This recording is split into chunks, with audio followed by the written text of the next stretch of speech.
China is building a fortress against coronavirus, one that extends beyond its borders.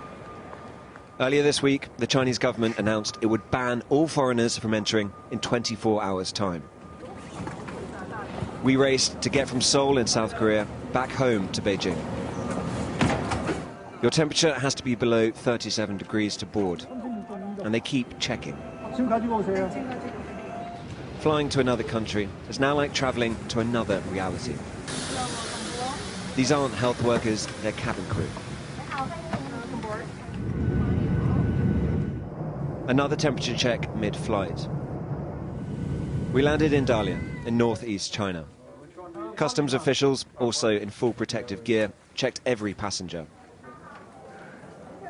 Here at the ramparts, an army of officials in full medical armour.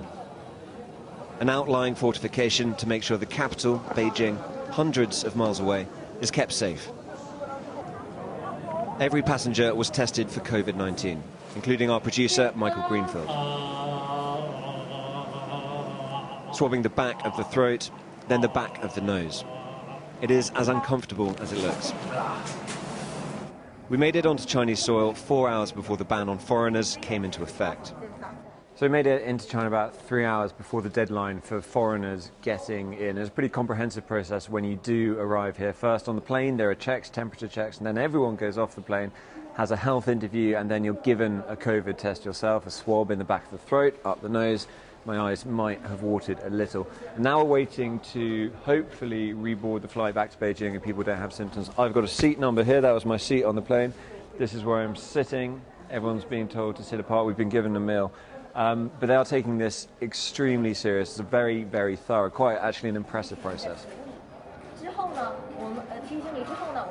But we would not be going to Beijing, a new policy. Instead, we were bused to a local hotel, requisitioned by the Chinese state, where we'd be quarantined for 2 weeks. We queued according to the markings for social distance and paid for our rooms. The rate included meals, delivered 3 times a day, left outside our door. So this is the hotel room. It's 340 RMB per night. It's about just under £40, and it is home for the next 14 days. The next day, our COVID-19 test came back negative. Inaction and cover-up marred China's response to the outbreak inside its borders.